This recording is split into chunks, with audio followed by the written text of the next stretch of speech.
Assalamualaikum warahmatullahi wabarakatuh. Alhamdulillah, alhamdulillahirabbil alamin. Apa kabar anak-anak sekalian yang dirahmati Allah? Masih bersama dengan Pak Lukman dalam mata pelajaran kesayangan kita, yaitu sains.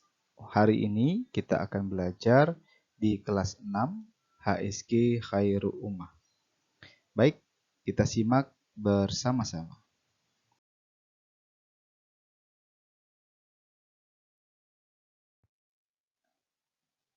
Kali ini kita akan mempelajari materi yang pertama, yaitu tentang interaksi makhluk hidup ciptaan Allah Subhanahu wa Ta'ala di alam semesta.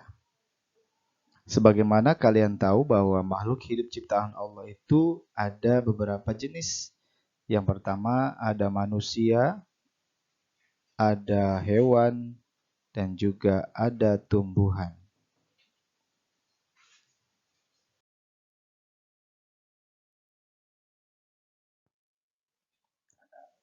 Nah, untuk materi pertama ini, kita akan membahas dulu interaksi antara manusia. Apa saja ya interaksi yang terjadi dan bagaimana interaksi yang terjadi itu? Yuk kita lanjutkan pembahasannya.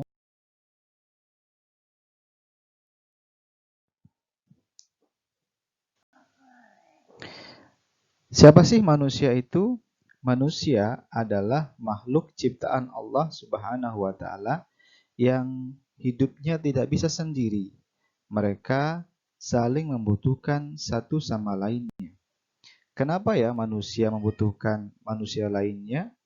Karena ketika manusia membutuhkan kebutuhan hidup dan nalurinya, maka mau tidak mau ia harus berinteraksi dengan manusia lainnya.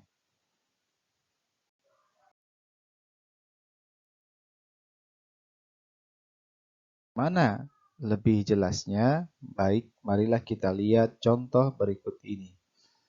Ketika manusia membutuhkan makanan misalnya, maka tidak semua dari makanan yang dia butuhkan bisa dipenuhi oleh dirinya sendiri.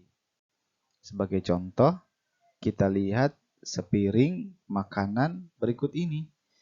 Ada nasi, ada sayuran, ada tahu dan tempe, ada ikan, dan juga ada sambalnya. Nah, dari sepiring makanan ini bisa kita lihat, misalkan dari nasi. Nasi berasal dari beras, beras dari padi. Siapa yang menanam padi? Yaitu petani, menanam di sawah. Berarti kita memerlukan petani untuk menanam padi tersebut hingga bisa menjadi nasi. Kemudian ada sayuran, demikian pula dia datang pertama kali dari petani yang menanam mereka. Kemudian menjualnya di pedagang dan pedagang menjualnya kepada konsumen. Demikian pula dengan tahu tempe. Tahu tempe berasal dari pengrajin tempe yang membuat tempe yang bahan dasarnya adalah kedelai. Kedelai juga didapatkan dari petani yang menanam kedelai. Bagaimana dengan ikan? Ikan bisa berasal dari nelayan yang menangkap di sungai atau di lautan. Atau ada juga nelayan yang memeliharanya di kolam.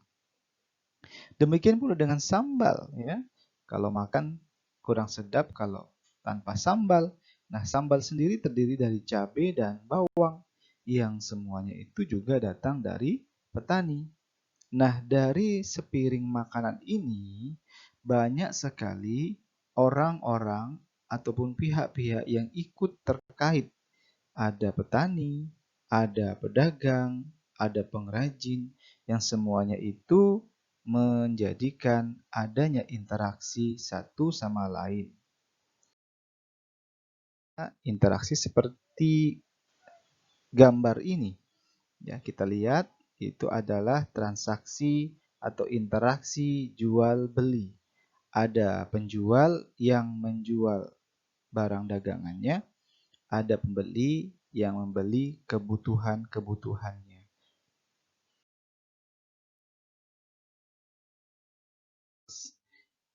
Masih belum jelas. Baik, kita lihat contoh lainnya. Allah menciptakan laki-laki dan perempuan, dan keduanya diperbolehkan berinteraksi. Nah, interaksi di antaranya adalah adanya pernikahan, di mana pernikahan itu adalah sebuah interaksi yang dibolehkan oleh Allah Subhanahu wa taala untuk membentuk sebuah keluarga. Dari keluarga ini maka akan muncullah sebuah keluarga besar di mana di dalamnya ada ibu dan ayah dan juga anak-anak mereka. Di mana di dalam keluarga ini mereka bisa saling berkasih dan sayang sebagaimana bagian dari naluri manusia yang membutuhkan kasih dan sayang satu sama lainnya.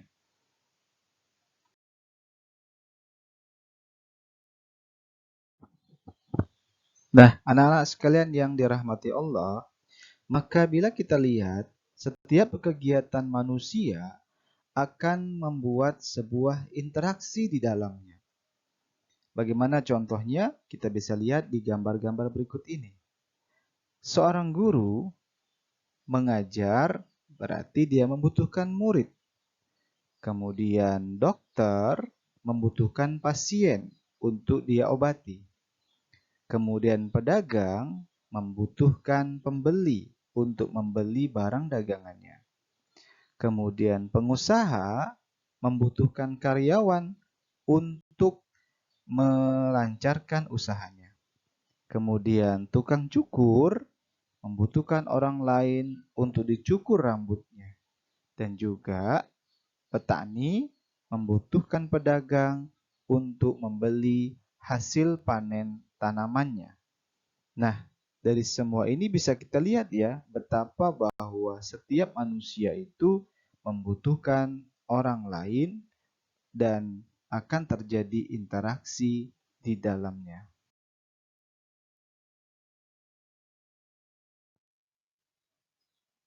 Nah, bagaimana penjelasan tadi? Apakah sudah cukup jelas? Kalau belum jelas, baik kita lanjutkan ya. Sebenarnya di dalam Al-Quran, Allah telah menjelaskan dalam keterangan-keterangannya. Sebagai contoh dalam ayat berikut ini. A'udzubillahi minasyaitonirrajim. Ya ayyuhan nasu inna khalaqnakum min zakarin wa unsa wa ja'alnakum syu'uba wa qabaila lita'arafu. Inna akramakum indallahi atqakum. Innallaha alimun khabir. Allah telah menjelaskannya di mana artinya adalah, hai manusia, sesungguhnya kami menciptakan kamu dari seorang laki-laki dan seorang perempuan dan menjadikan kamu berbangsa-bangsa dan bersuku-suku supaya kamu saling kenal mengenal. Sesungguhnya orang yang paling mulia di antara kamu di sisi Allah ialah orang yang paling bertakwa. Sesungguhnya Allah Maha mengetahui lagi Maha mengenal. Nah, anak-anak sekalian yang dirahmati Allah, bahwa Allah memang menciptakan manusia itu dari dua golongan, laki-laki dan perempuan, dan dari keduanya maka muncullah keturunan-keturunannya yang kemudian banyak dari suku-suku bangsa tertentu ataupun dari daerah-daerah tertentu dan juga berwarna kulit yang berbeda-beda. Itu semua menunjukkan bahwa Allah menginginkan kita untuk saling kenal mengenal atau lita'arofu. Dan saling kenal mengenal itu maka ia akan menghasilkan sebuah interaksi antara manusia satu dan manusia lainnya. Dan yang paling penting adalah apapun interaksi yang dilakukan oleh manusia itu, maka yang paling mulia adalah orang yang melakukan aktivitasnya dalam ketakwaan kepada Allah Subhanahu wa taala.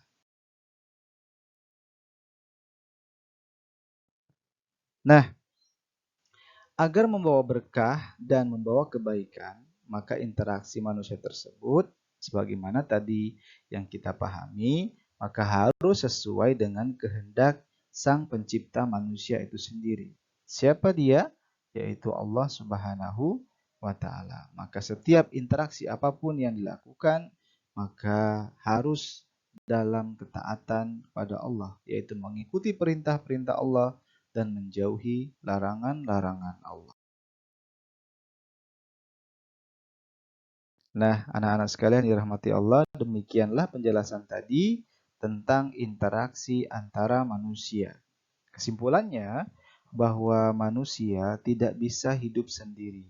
Dia akan membutuhkan orang lain atau manusia lain untuk memenuhi kebutuhan hidupnya dan juga memenuhi naluri yang ada dalam dirinya, yang itu sudah Allah ciptakan kepada tiap-tiap manusia. Nah, bagaimana? Sudah jelas ya? Kalau begitu, kita akan melanjutkan materi berikutnya insya Allah di pekan yang akan datang. Jadi sampai jumpa di materi berikutnya ya. Semoga tetap semangat belajar dan apapun yang kita lakukan, kita harus tetap taat dan patuh kepada Allah Subhanahu wa taala. Baik anak-anak sekalian rahmati Allah, demikianlah. Baik anak-anak baik anak-anak sekalian rahmati Allah, sampai jumpa. Assalamualaikum warahmatullahi wabarakatuh.